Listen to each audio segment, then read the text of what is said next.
O vídeo já vai começar, mas antes, não se esqueça de se inscrever e ativar as notificações.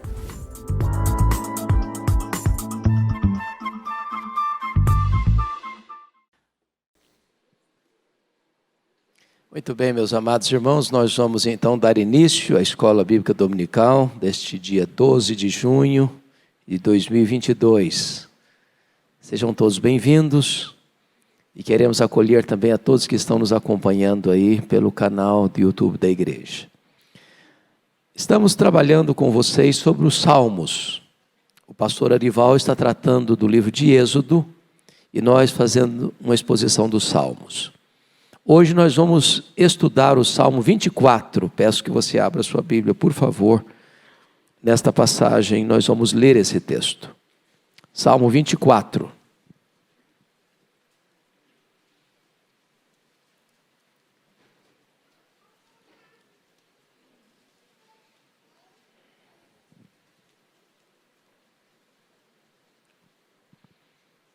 A vinda do Rei da Glória.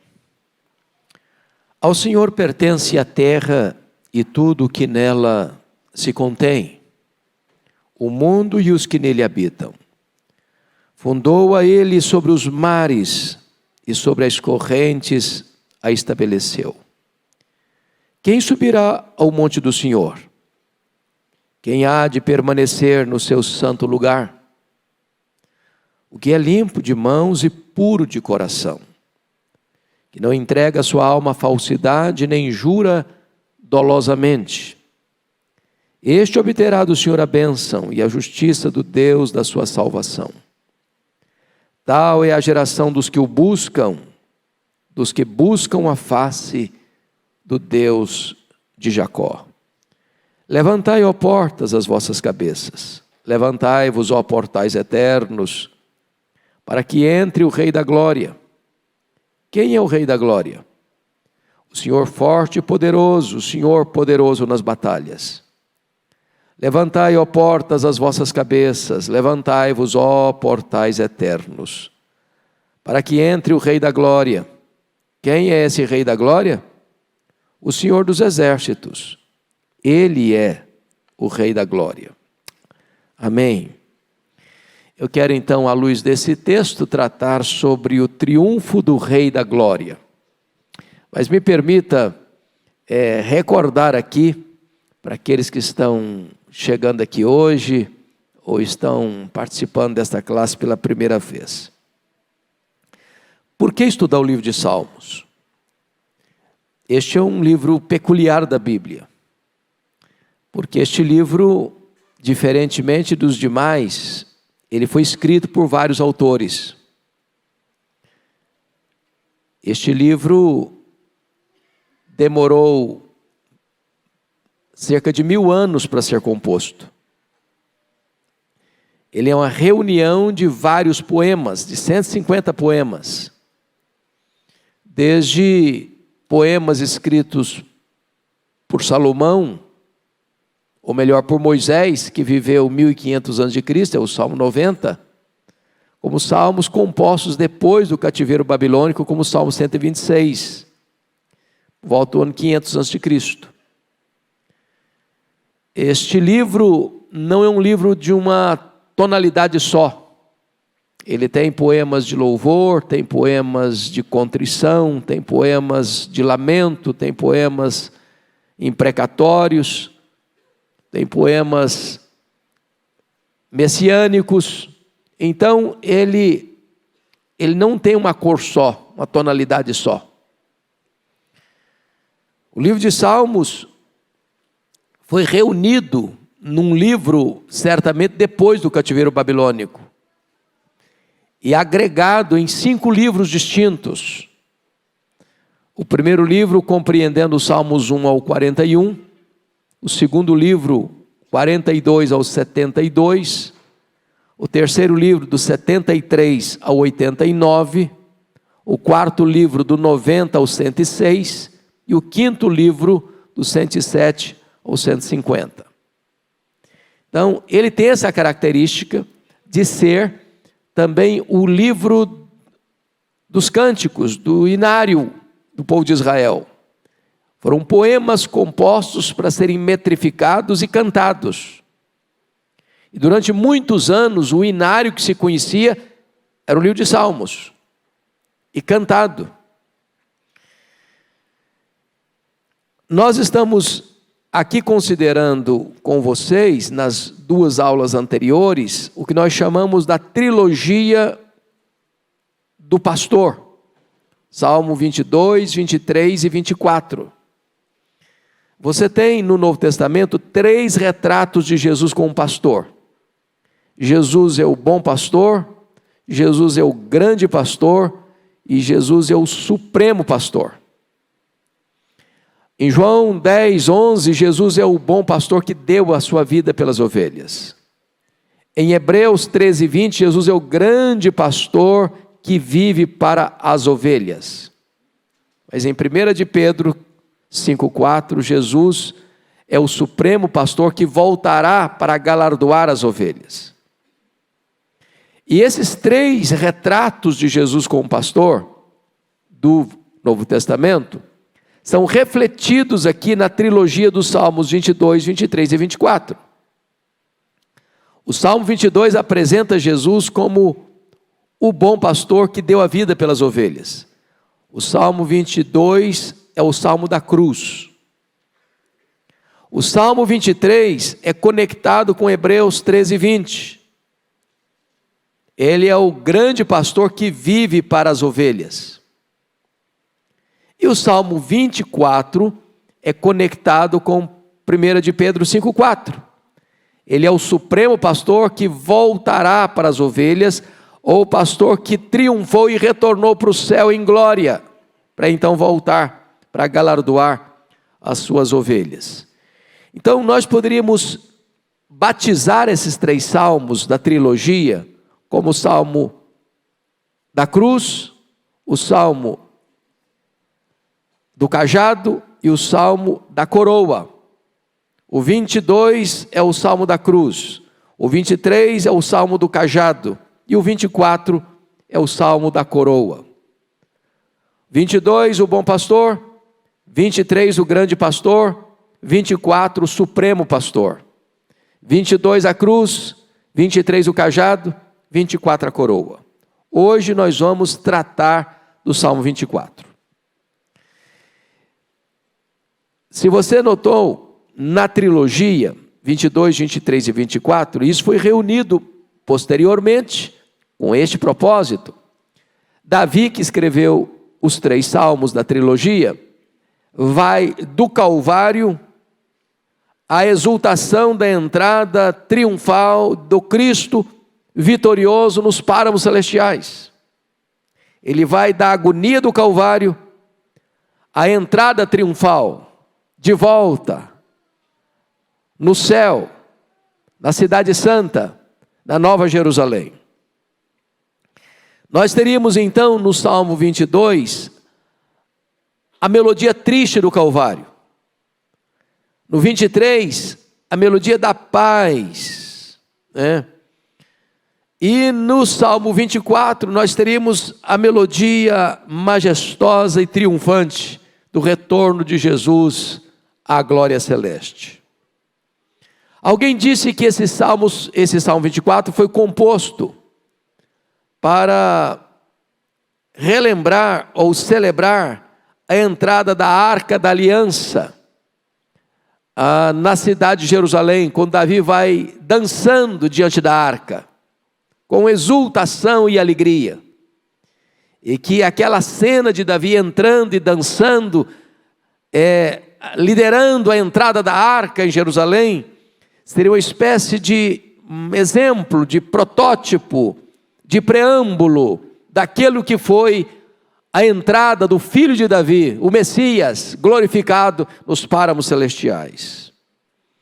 É claro que quando Davi compôs esse salmo, mesmo que tenha sido composto para representar a entrada da arca em Jerusalém, mas Davi estava certamente prefigurando a ascensão sublime do Rei da Glória, aquele que venceu a morte, aquele que venceu o diabo, aquele que triunfou sobre os principados e potestades na cruz, aquele que conquistou com o seu sangue um povo para si, e agora ele retorna para o céu como um rei vitorioso, celebrado, adorado pelos anjos e pela igreja. E é curioso, eu queria só que nós lêssemos 2 textos da Bíblia para entendermos esta vitória e esse triunfo de Cristo. O primeiro deles, e a gente volta para cá no Salmo 24, por favor. Abra aí em Hebreus 2, versos 14 e 15, por favor.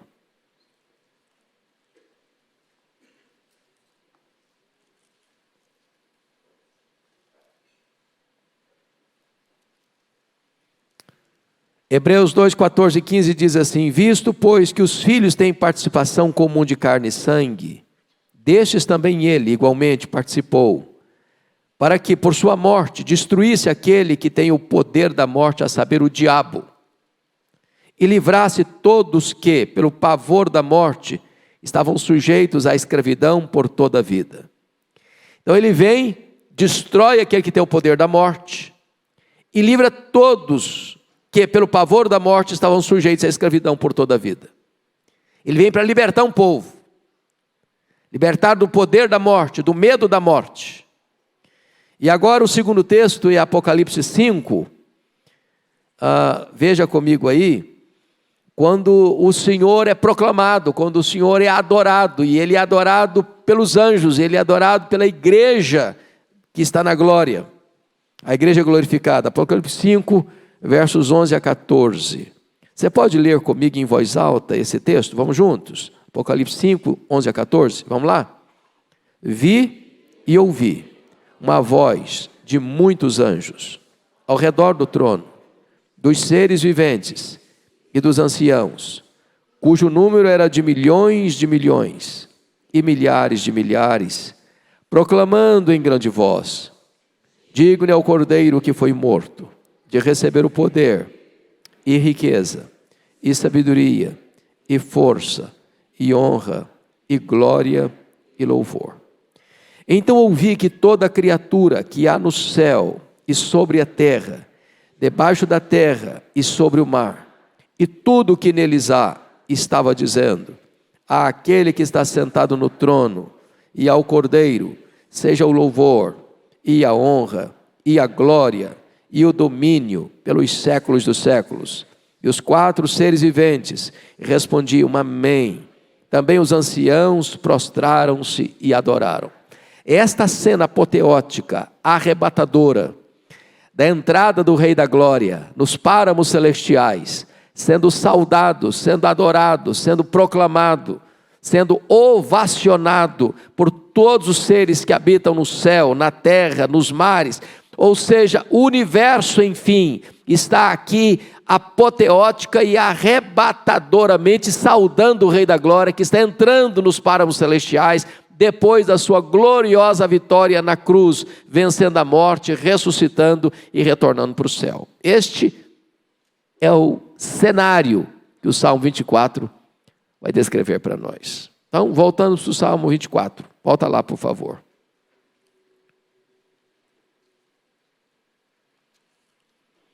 Então vamos olhar aqui, primeiramente, os atributos daquele que é adorado. Olha como é que começa. Ao Senhor pertence a terra e tudo o que nela se contém, o mundo e os que nele habitam.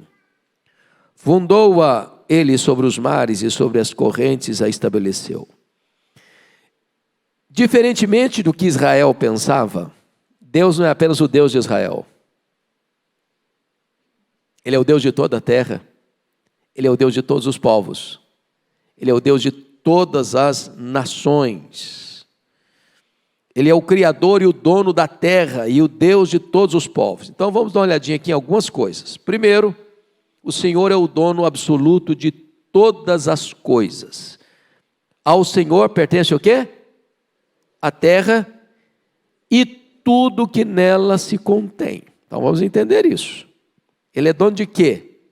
Ele é dono da terra, ele é dono do mar, ele é dono dos peixes, ele é dono dos animais terrestres, Ele é dono dos animais voláteis, Ele é dono dos homens, Ele é dono das mulheres, Ele é dono das riquezas minerais, Ele é dono de tudo. E isso nos leva a entender uma coisa: a terra não é do homem. O homem é apenas um locatário, um arrendatário em precaríssimo direito de posse, que pode receber despejo imediato. Preste atenção nisso. Sua casa, seu apartamento, suas fazendas, seus bens penhorados no banco. Você é um locatário em precaríssimo direito de posse, que pode ser despejado imediatamente. O verdadeiro dono não é você, nem eu. Compreender isso, irmãos, faz toda a diferença. Você não trouxe nada, você não vai levar nada. Não tem gaveta em caixão, não tem cofre em sepultura, não tem caminhão de mudança e enterro. E você nu entrou no mundo e nu voltará. Essa declaração é espantosa, porque as pessoas têm a ideia de que elas são as proprietárias, os donos. Nós não temos, às vezes, a ideia de que nós somos apenas um locatário, em precaríssimo direito de posse, que podemos ser despejados. O cara mais rico do mundo, no dia que ele morreu, é pó, só pó, não leva nada. Tem nada, trouxe nada, não leva nada. Por quê? Porque o verdadeiro dono de tudo, da terra e tudo que nela se contém, é Deus. A terra não é apenas propriedade exclusiva de Deus. A terra é o teatro, o palco da grande obra redentora de Deus. Agora, veja você no verso 20, capítulo 24, verso 1, que está escrito que não é apenas as coisas, os bens, tudo pertence a Deus, mas a parte B diz, o mundo e os que nele habitam. E agora, vamos entender que o Senhor é o dono não apenas das riquezas, sejam animais, vegetais, minerais, dos recursos petrolíferos, mas o Senhor também é o dono dos que habitam na terra. E agora está falando de gente. Falando dos povos, das nações. Não é verdade que só Israel é o povo de Deus, mas todos os que habitam na terra pertencem a Deus. Ou seja, mesmo os regimes monárquicos, onde os reis acham que os súditos são sua propriedade, estão equivocados. Os reis passam. Os príncipes, lá em Isaías 40 diz que basta um vento e eles são arrancados. E passam. Se você para pensar, por exemplo, onde estão os faraós do Egito? Onde estão os grandes monarcas? Como Senaqueribe da Síria, como Nabucodonosor da Babilônia, como Dario o Grande do Império Medo-Persa, como Alexandre o Magno do Império Greco-Macedônio. Onde estão os Césares de Roma? Onde está Napoleão Bonaparte? Onde está Mussolini? Onde está Hitler? Onde está Lenin? Onde estão os homens que acharam que dominavam o mundo? Viraram pó. Nunca foram dono de nada. Se acharam donos, mas não eram. Dono de tudo é Deus. Os homens estão como locatários em precaríssimo direito de posse. E basta um sopro divino e eles são despejados, sem levar nada. Então essa é a verdade que esse salmo, de uma maneira eloquente, está dizendo para nós. Agora veja o verso 2 comigo. Fundou-a ele sobre os mares e sobre as correntes a estabeleceu.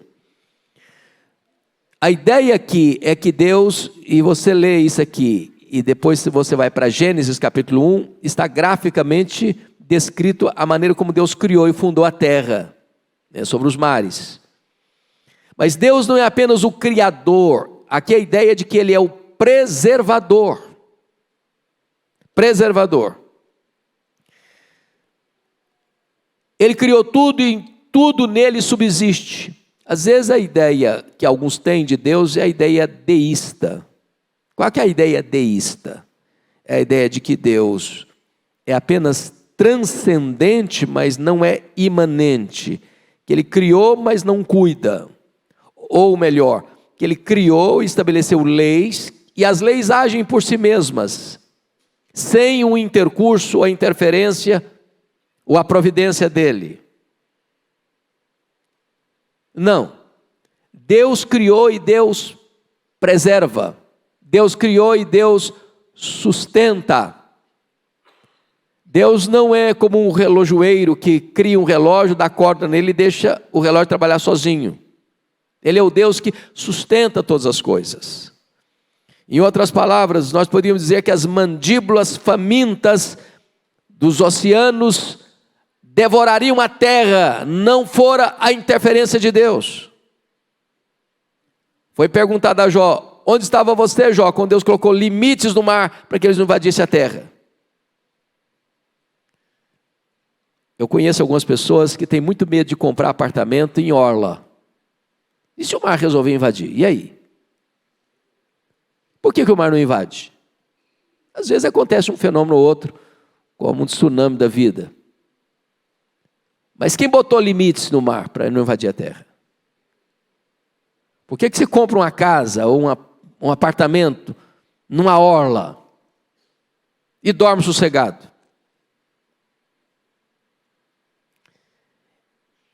O homem pode achar que isso é coisa comum da natureza, mas numa visão mais ampla, do ponto de vista da providência, Deus é o Deus que criou, Deus é o Deus que preserva, Deus é o Deus que sustenta, Deus é o Deus que estabeleceu limites nesse controle.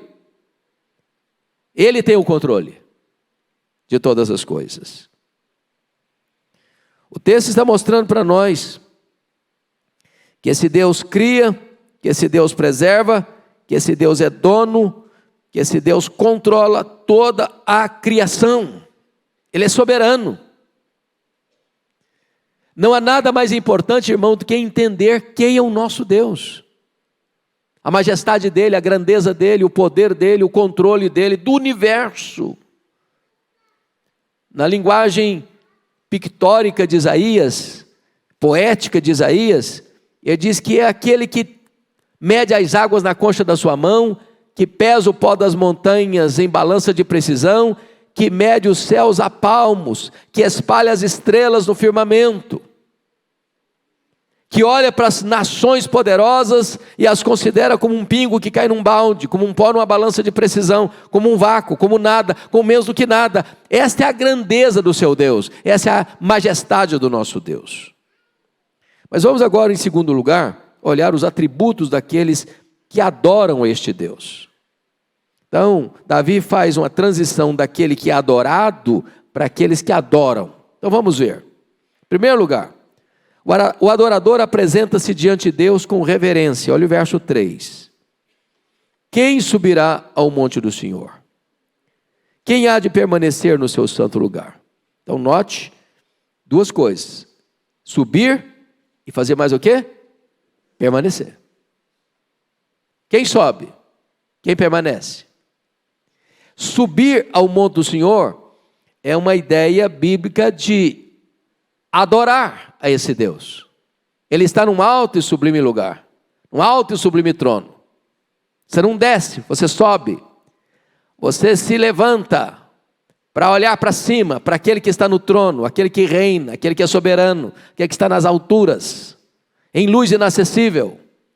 Então essa é a ideia de subir, para ter comunhão, para ter intimidade, para se relacionar com Ele. Então adorar é subir ao lugar santo, é contemplar ao Senhor, é deleitar-se nele. Em outras palavras, você e eu fomos criados com um propósito. E que propósito é esse? O Catecismo de Westminster começa com esta pergunta básica, porém essencial: qual é o fim principal do homem? Quem fez catecismo aqui, estudou catecismo, pode responder comigo? O fim principal do homem é o quê? Glorificar a Deus e gozá-lo para sempre. Dr. John Piper, trabalhando esse tema, diz que o ser humano está à cata, à procura, à busca de felicidade. Não é nenhum problema com isso, não há problema nenhum com isso. O ser humano foi criado para buscar a felicidade mesmo. Quando uma pessoa não quer ser feliz, ela está sendo masoquista. Não é verdade? Ninguém gosta de sofrer, a não ser que seja uma pessoa doente. Você quer ser feliz, você quer ter uma vida boa, você quer morar bem, você quer vestir bem, você quer comer bem, você quer se relacionar bem, você quer ter uma família boa, você quer ter relacionamentos bons, você quer ter uma vida saudável, você quer ter uma vida feliz, não é isso? Está certo isso? Está certo. Não há nada de errado nisso. Agora, ele diz, o problema do ser humano é que ele se contenta com a felicidade pequena demais, limitada demais, terrena demais.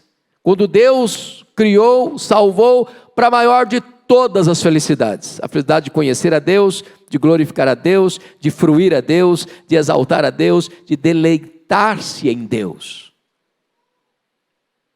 Você foi criado para isso. No livro Confissões de Agostinho, ele tem uma declaração soleníssima lá. Ele diz, ó Deus, tu nos criaste para ti, e a nossa alma só terá descanso quando se voltar para ti. O homem é um ser eternamente insatisfeito até ter um encontro com Deus. Esta é a grande proposta, ou a grande tese do livro de Eclesiastes. É o homem à procura da felicidade. E ele procura a felicidade onde? Na riqueza, na bebida, no sexo, na fama, nas realizações, nas posses, nas conquistas, nos prazeres. E ele diz que tudo que ele procura a felicidade e até chega lá, descobre que é vazio, que é bolha de sabão, que não tem consistência, que não satisfaz, que não preenche a alma. E ele diz que debaixo do sol, buscar a felicidade é correr atrás do vento. Você não consegue pegar o vento. Não consegue. Porque o propósito maior da vida, o sentido maior da vida é subir e permanecer no monte. Ou seja, é adorar a Deus. Até você encontrar a Deus, você é um ser insatisfeito. Então essa é a grande pergunta. Quem subirá ao monte do Senhor? Quem há de permanecer no seu santo lugar? Então agora ele vai começar a descrever quem é que vai adorar a Deus, que vai subir e permanecer. Primeiro, o adorador é aquele que orna a sua vida com excelências morais. Veja o verso 4. O que é limpo de mãos e puro de coração, e não entrega a sua alma à falsidade, nem jura dolosamente. Então vamos entender algumas coisas aqui nesse verso. Ele está falando de pureza de ação e pureza de motivação. Preste atenção nisso. É limpo de mãos e puro de coração. Mãos é o que você faz, coração é o que você sente. Então, coração tem a ver com motivação, mãos tem a ver com ação. Talvez nós colocaríamos em ordem cronológica, nós diríamos o que é puro de coração e o que é limpo de mãos, não é verdade? Porque primeiro você precisa ser puro de coração para depois ser limpo de mão, concordam? A motivação precede a ação. O desejo antecede ao trabalho. Então vamos olhar isso aí. O que significa, meus amados irmãos, ser limpo de mãos?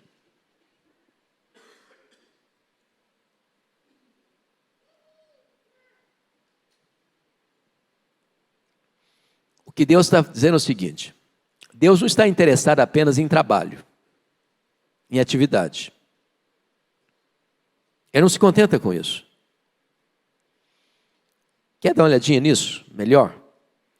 Vá comigo rapidinho lá para Isaías capítulo 1. Profeta Isaías. Capítulo 1.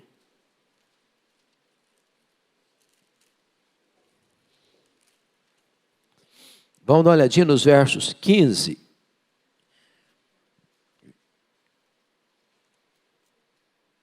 16 e 17.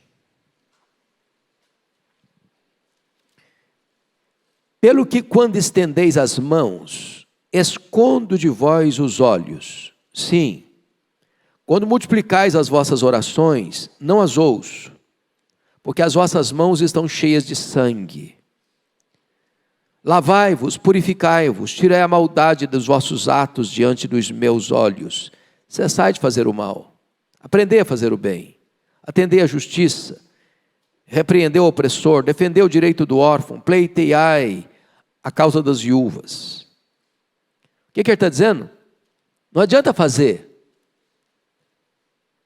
As mãos de vocês estão sujas, contaminadas de sangue, de violência, de opressão, de injustiça.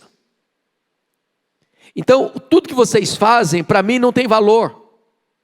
O que vocês fazem afeta diretamente a vida de oração de vocês. Vocês oram e eu não escuto, eu não atendo.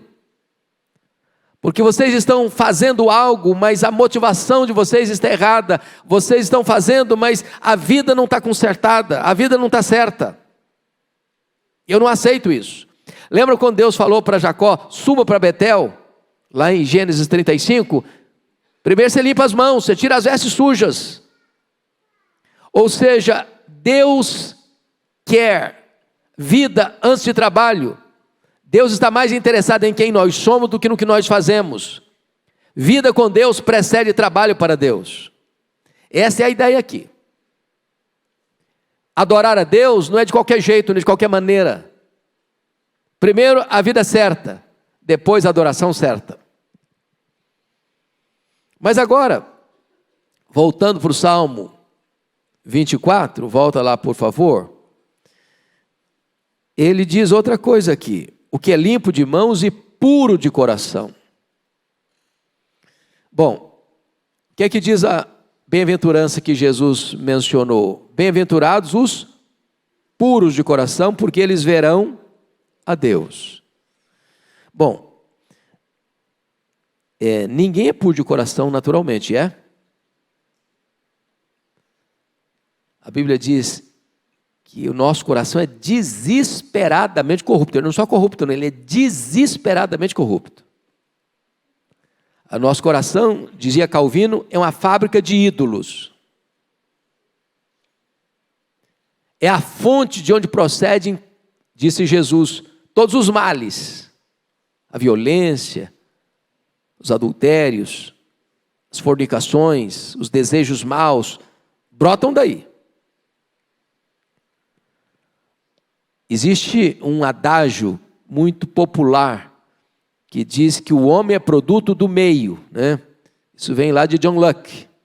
John Locke disse que o homem é uma tábua rasa, uma folha em branco. É o meio que define quem é o homem.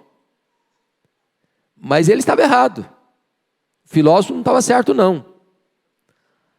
Não é o que a Bíblia ensina, não. Não é o homem que é produto do meio. O meio é que é produto do homem. O meio é contaminado pela impureza do coração do homem. Ilustrando isso, se você pegasse um bebê que acabou de nascer, você conseguisse manter esse bebê vivo, num ambiente sem qualquer influência externa negativa, botasse esse camarada aí, essa criança, numa espécie de estufa, ele contaminaria o meio. Porque o mal procede não de fora, o mal procede de dentro, o mal procede do coração. A estultice está ligada ao coração da criança. Quem é pai e mãe sabe disso aqui. Você não precisa ensinar uma criança a mentir. Você não precisa ensinar uma criança a ser vaidosa. Você não precisa ensinar uma criança, esse brinquedo é meu. Se tiver duas crianças brincando, um toma um brinquedo da outra. Quem ensinou isso para ela? Ninguém. Isso é dela.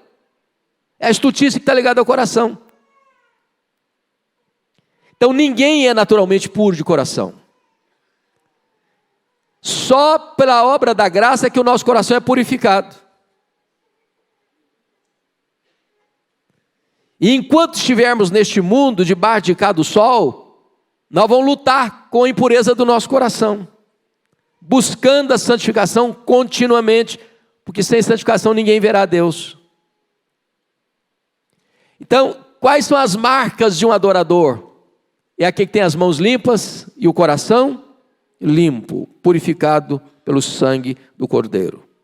Mas agora ele passa da transição do trabalho para a motivação do coração, e ele vai além, no verso de número 4, quando ele diz: o que não entrega a sua alma à falsidade, nem jura dolosamente. O que é entregar a alma à falsidade, meus amados irmãos? A ideia de falsidade aqui, a palavra falsidade aqui é a mesma quase para vaidade, é aquilo que é vazio, é aquilo que não tem consistência, é aquilo que é vão, é aquilo que não tem conteúdo, é vapor, é bolha de sabão. Ou seja, ele não entrega a alma dele para uma coisa que não tem valor, nada inerente, não tem consistência, não tem conteúdo. Essa palavra também era usada para os ídolos, que eram vãos. Ele não entrega a alma dele para aquilo que não tem peso, densidade, que não tem valor eterno, que não tem qualquer perenidade, que vai para a eternidade. Ele não tem o coração colocado só nas coisas do aqui e do agora, só nas coisas terrenas, só nas coisas deste mundo.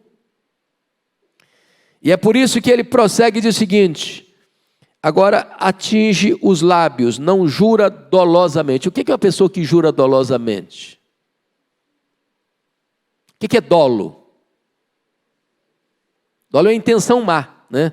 Você, quando vai olhar aí para o direito penal, existem os crimes culposos e os dolosos, não é isso? O que é o mais grave? É o culposo ou o doloso? É o doloso. Às vezes uma pessoa tira a vida da outra sem intenção de tirar. Você tem um acidente, por exemplo. Você não planejou o acidente, você não quis o acidente, mas o acidente aconteceu. E uma pessoa foi atingida e ia a óbito. Esse é um crime o quê? Culposo. Você matou, mas não queria matar. Foi um acidente. Outra coisa bem diferente é o cidadão que bota uma faca ou um revólver na cintura e vai lá e tira a vida do outro, propositadamente, deliberadamente, intencionalmente, dolosamente. Ele quis matar. Ele tinha intenção de matar. É mais grave. Então, jurar dolosamente é a pessoa que dá um falso testemunho. Num tribunal, por exemplo, a pessoa é inocente. Não, ele é culpado. Ganhou dinheiro para isso. Ou um juiz que está sentado na cadeira, com a toga, para julgar, e recebe uma gorda propina, e solta um culpado. Solta um culpado. Jurou dolosamente, deu uma sentença dolosa, inocentou um culpado, ou o contrário, culpa o inocente. O cara é inocente, mas é culpa, porque recebeu favores para condenar o inocente e inocentar o culpado. Isso é jurar dolosamente. Uma testemunha que vai lá no tribunal, porque foi comprada, para dizer que viu o que ele não viu, para prejudicar o réu que está sendo julgado. Mas nós poderíamos dizer ainda que jurar dolosamente, irmãos, é falar do outro, soltar fake news. E no mundo hoje das mídias sociais, isso é um grave problema, que está se transformando num transtorno para a sociedade. Porque as pessoas falam do que não sabem. E nós devíamos ter até, inclusive, todo mundo recebe todo dia você recebe no seu WhatsApp uma informação. E às vezes a tentação é você apertar o dedo e soltar isso para os seus amigos. E aí depois você passa a cara dura, a vergonha, dizer, não, isso era fake news, não era verdade, mas você já passou. Então a gente tem que ser mais cuidadoso, mais cuidadoso. E aí, outra coisa, só dicasinha aqui, viu, gente? Mídia social não é para ser usada para discutir, para se defender, para acusar. Se você tiver alguma coisa para falar com alguém, vai lá nele, conversa com ele. Sabe por quê? Em mídia social, às vezes você vai entrar numa demanda, aqui em cima, na primeira linha, às vezes está até discutindo as ideias. Aqui embaixo, os seguidores estão discutindo ideia, não. Então, a briga de foice no escuro. O assunto não importa mais. Gera intriga, gera briga, gera confusão, gera amargura, gera dor, gera prejuízo. Então, os adoradores, eles não entregam a sua alma à falsidade e eles também não juram dolosamente, eles não são espalhadores de fake news.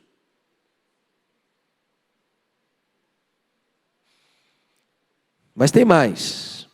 Olha aí comigo o verso 5. O adorador é aquele que encontra o agrado de Deus. Este obterá do Senhor a bênção e a justiça do Deus da sua salvação. Amados, o ponto básico aqui,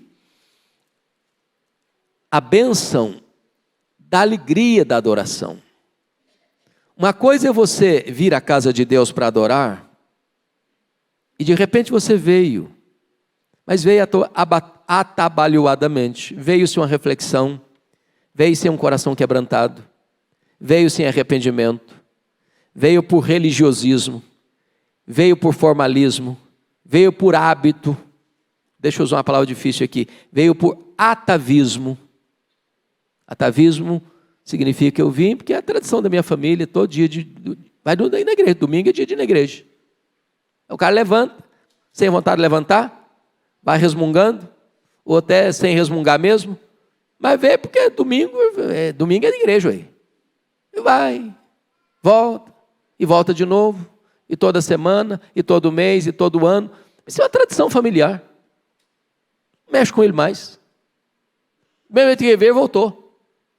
O coração não foi quebrantado, escutou aqui, passou para lá, aprendeu nada, não aplicou nada, não viveu nada, não sentiu nada, não tomou decisão nenhuma. A vida está levando. É apenas um hábito. Apenas um hábito. Nós precisamos nos preparar para vir à casa de Deus, irmãos. Nós deveríamos ter a atitude de Davi. Alegrei-me quando me disseram, vamos à casa do Senhor. Ou na linguagem lá, do Salmo 84, um dia nos teus átrios vale mais do que 1000 nas tendas da perversidade. Você se deleita em Deus, você canta louvores com prazer, com deleite, você escuta a voz de Deus com alegria, com prazer, com entusiasmo. Seu coração é apegado às coisas de Deus, você tem prazer nas coisas de Deus. Essa é a ideia de que este aí obterá a bênção do Senhor. Ele não é despedido vazio. Mas agora o Deus da bênção é o Deus da justificação. E a ideia aqui é exatamente essa, é a justiça do Deus da sua salvação. Você é justificado. E justificação é a doutrina gloriosa que retrata para nós que quando você crê, você é declarado justo diante do tribunal de Deus. É uma declaração jurídica de Deus, de que você não tem mais culpa diante do tribunal, você não tem mais crime diante do tribunal, que tudo aquilo que você fez já foi apagado por causa do sacrifício substitutivo de Cristo em seu lugar, e você está quites com a lei, você está quites com a justiça, já nenhuma condenação pesa mais sobre a sua vida, dos seus pecados passados, dos seus pecados presentes, dos seus pecados futuros, não há condenação mais sobre a sua vida. Isso é glorioso demais. E isso você obtém quando você sobe como adorador à presença do Deus Todo-Poderoso. Mas amados, olha ainda, o adorador faz parte do povo escolhido de Deus no verso 6. Tal é a geração dos que o buscam. dos que buscam a face do Deus de Jacó. O Deus de Jacó é o Deus da aliança. E veja você que esta bênção ela passa para a sua geração, para os seus filhos. Quando os filhos olham para os pais, e os pais são adoradores, eles têm prazer em Deus, os filhos aprendem. O contrário também é verdade. Quando os pais vão para a casa de Deus e voltam de lá e a vida não mudou nada, e não vê nenhuma evidência de mudança. E estar na casa de Deus é um peso. Ou às vezes volta para casa e começa a criticar a igreja, o pastor, o sermão. Aquela casa ali, o ambiente não está favorável para os filhos aprenderem. E esta geração não vai servir a Deus. Porque nós ensinamos muito mais com exemplo do que com preceitos. O exemplo não é apenas uma forma de ensinar, é a única maneira eficaz de fazê-lo. Bom, mas agora vamos para o último ponto deste salmo, que é a marcha vitoriosa do Rei da Glória, digno de toda adoração, a partir do verso 7. 3 coisas me chamam a atenção. Primeiro, a marcha triunfal do Rei da Glória, versos 7 e 9. Veja que o 7 e o 9 são uma repetição literal. Leia comigo o 7, vamos juntos? Levantai, ó portas, as vossas cabeças. Levantai-vos, ó portais eternos, para que entre o Rei da Glória. Agora veja o 9. Levantai, ó portas, as vossas cabeças. Levantai-vos, ó portais eternos, para que entre o Rei da Glória. Repetição. Isso faz parte da poesia hebraica, repetição. E ele está olhando as portas da mansão celestial, da Nova Jerusalém, da cidade santa, do céu, do paraíso, da casa do Pai. E olhando ali os anjos, e olhando ali os remidos, como se fossem as portas, os portais. Ele está dando pessoalidade às portas. A cena aqui, irmãos, é depois que Jesus veio ao mundo, se encarnou, para destruir as obras do diabo, para expor na cruz os principados e potestades, para vencer o pecado, a morte, o mundo. E depois dessa gloriosa vitória, é a ascensão de Jesus, é o retorno de Jesus à glória. Aquela mesma glória que ele tinha com o Pai antes de se encarnar. E agora ele está entrando como Rei da Glória. Soberanamente, triunfantemente, vitoriosamente, apoteoticamente. E todo o céu se levanta, e todos os anjos se levantam, e todos os remidos se levantam. Está entrando o Rei da Glória. E ele está dizendo de uma maneira linda: levantai, ó portas, as vossas cabeças, levantai-vos, ó portais eternos, para que entre o Rei da Glória. Essa era a cena dos impérios do passado, que quando um general saía para uma guerra e vencia a guerra, e ele voltava à frente do seu exército com carruagens e fazia aquele passeio pela cidade, recebendo os louros, os aplausos, os vivas da cidade pela sua vitória. É Jesus, o Rei da Glória, vitoriosamente entrando na mansão celestial. E todo o céu o adorando, e todo o céu o aplaudindo, todo o céu o ovacionando. Esta é a cena aqui. Esta é a cena aqui.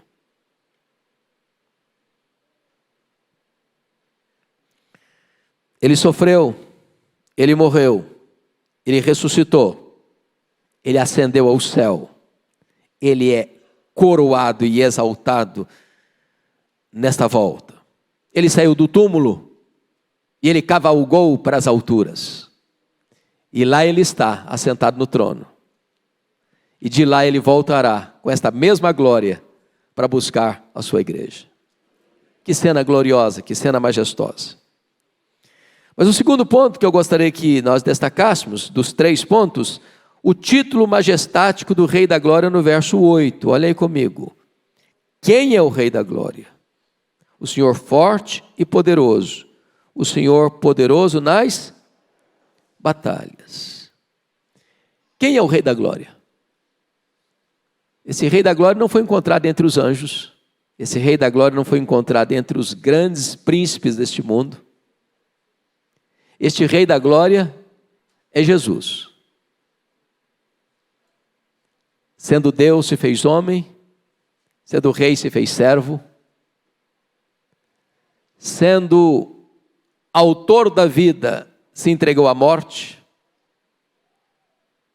Sendo transcendente, tornou-se imanente e se esvaziou a si mesmo. Sendo rico, se fez pobre. Sendo rei dos reis, se fez servo. Sendo santo, se fez pecado. Sendo bendito, se fez maldição. Sendo todo-poderoso, tornou-se humilde. E nasceu de uma virgem, como um bebê envolto em faixas, deitado numa manjedoura.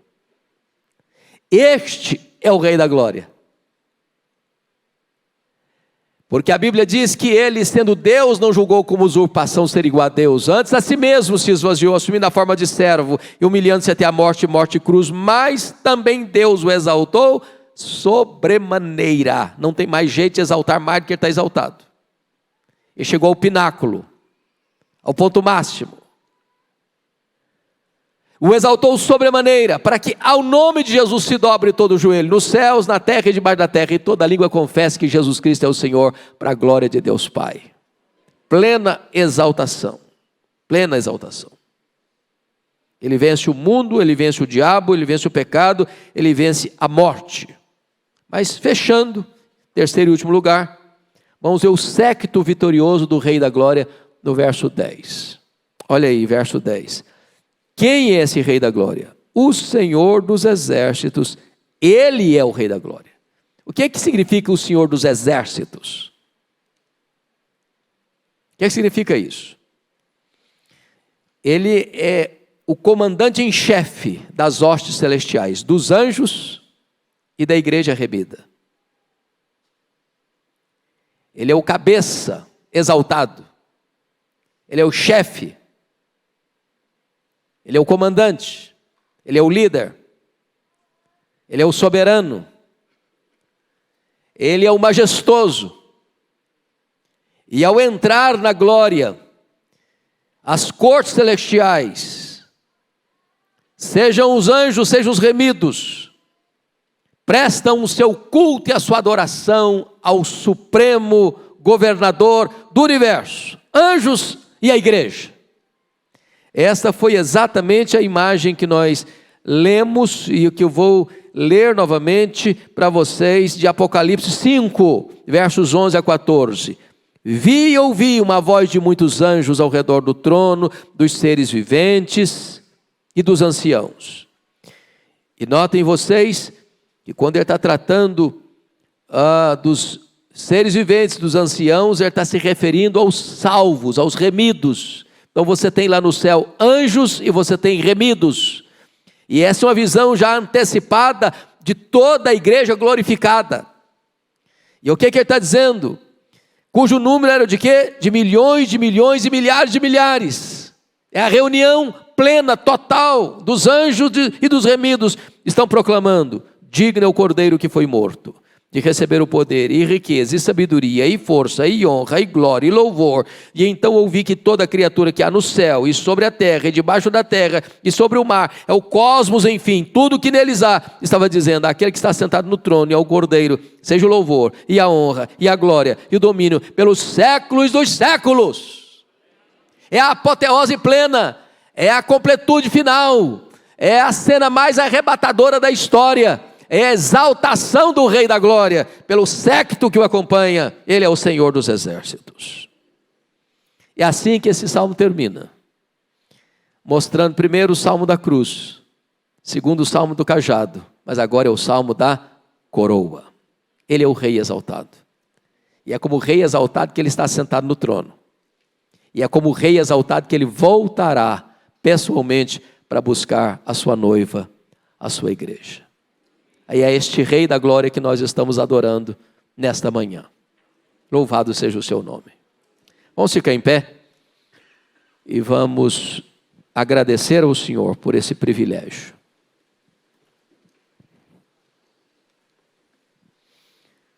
Sejam bem-vindos, irmãos. Deus abençoe a todos vocês. Após o encerramento, nós teremos um intervalo para o culto às 11. E que Deus abençoe a todos. Querido Deus, nossa gratidão pelo estudo da Tua palavra. Tão preciosa, tão linda, tão rica, tão instrutiva, tão abençoadora para o nosso coração. Ó Deus, abre os olhos do nosso entendimento, para compreendermos a grandeza do nosso glorioso Redentor, a majestade dEle, o domínio dEle, o controle dEle, de tudo que foi criado. E receba a nossa gratidão, porque nós somos o seu povo, povo amado, povo escolhido, povo remido, povo justificado, cujo nome está no livro da vida. E nós te adoramos porque tu desceste a este mundo, tu vieste até nós, tu morreste, ó Jesus, pelos nossos pecados, segundo as Escrituras, tu foste sepultado e tu ressuscitaste em glória e retornaste ao céu gloriosa e triunfantemente. Nós te adoramos porque tu estás assentado no alto trono, como nosso grande sumo sacerdote, como nosso advogado justo.